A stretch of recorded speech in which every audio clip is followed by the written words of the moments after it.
Hi everyone, I'm Liz Howard, registered social worker, and I'm currently working as a professional officer with the British Association of Social Workers in England. Anti-racism and anti-discrimination and anti-oppressive practice are really at the heart of what we do as social workers. It's what we're all about. And also it's a bit more than that. It's actually about how we choose to behave as human beings. And thinking about that, important, I think, for me to share that I'm a white woman. I'm from working class background, but I haven't experienced the racism that people from minoritized ethnic backgrounds and communities face. That includes my colleagues, people, my friends, families, communities, and I'm just really conscious about, I always want to point that out because I think it's really important to explain that I'm coming very much from what we call the allyship perspective, and it's not one of lived experience. So I want to say that. I also feel really honoured and privileged to be making this video, to have been invited to be part of the anti-racist social worker, which I'm going to read from in a moment, in my chapter, and to be really talking to you today and sharing some reflections about my learning, my journey with anti-racism and anti-racist allyship so far, and more importantly, the action that I'm taking as an anti-racist ally.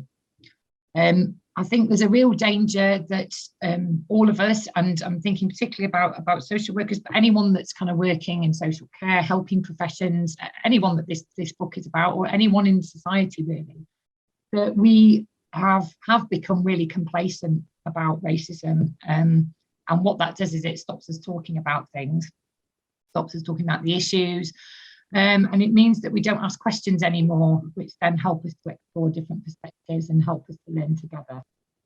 So from my perspective, I'm definitely by no means an expert in anti-racism. I make many mistakes on a daily basis, but I'm very much on that learning journey to becoming an anti-racist ally.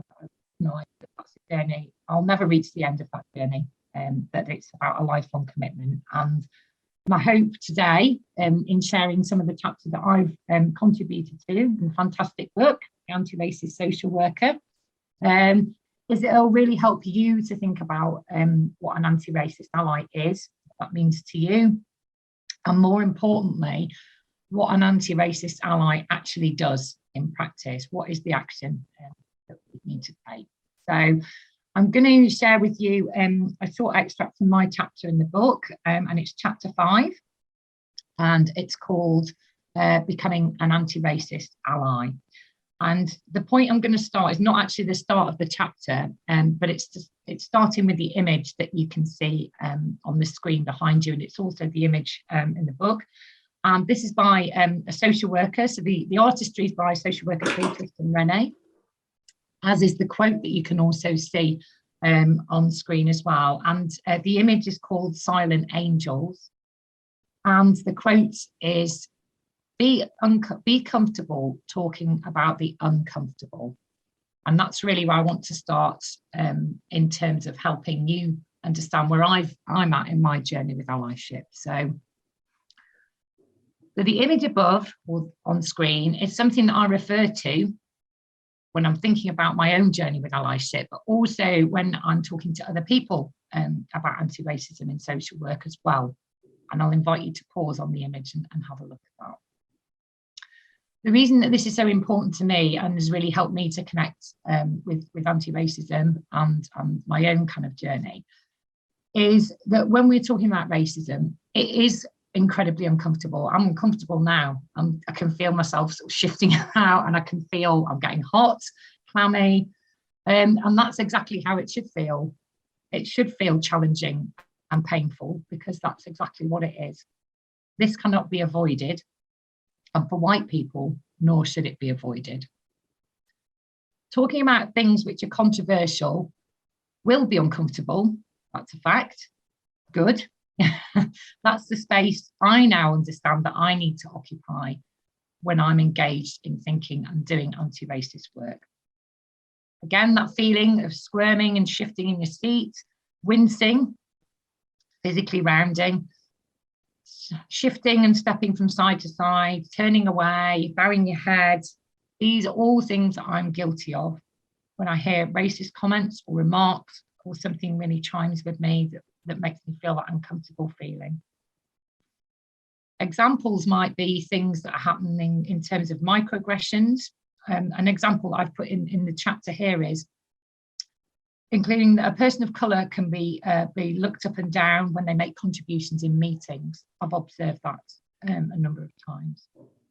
Or again, when someone might be a person of colour might be contributing something in a conversation or a discussion, that's dismissed or it's overruled.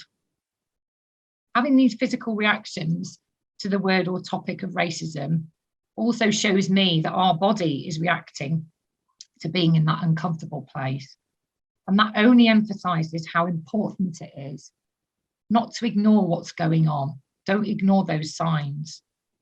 Take that opportunity to have a conversation, to say what's happening, name what's happening to you, and to create an opportunity and a safe space for that issue to be explored.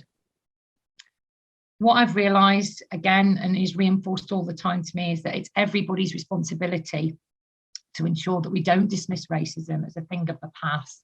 We don't ignore it, or we don't deny its existence altogether. The next part that I want to share with you is kind of linked to what I've just shared there about the uncomfortable feeling, really. And this is about silence. Okay, and this part says, silence is complicity. Quite often there can be a silence around race in case we make a mistake. Sticking with honesty, I've definitely been there myself. And what I've learned and have come to understand is that silence is complicity. Silence is part of and is contributing to the problem. The question for me has been, do I want to stay silent and engage in what we call performative allyship? So looking like I'm doing and saying the right things, but actually not changing anything and not putting myself at risk or in that difficult or uncomfortable space. Again, that can also be defined as an action that looks as if it's taking no personal risk, doesn't result in any action or meaningful change for people of colour.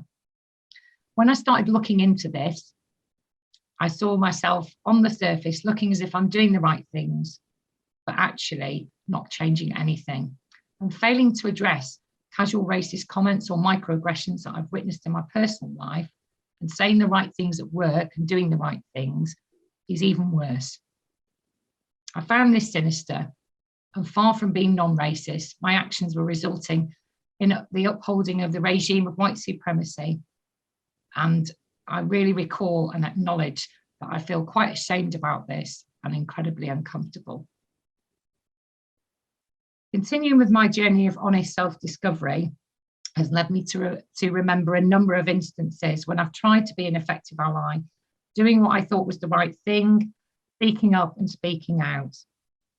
Reflecting on all of this, I can see that my approach had the intention of allyship, but the desired result was never achieved. What I've learned now is that I need to use all of my skills, personal and the social work skills, training and knowledge that I have, to really think about the challenge that I bring and to make sure that I understand that everybody's at a different place in their journey, and that really, if we want to create the desired change, we need to create space and opportunity to learn and explore together. And that's been one of the most important things I've learned so far on my journey with allyship. Thank you for listening.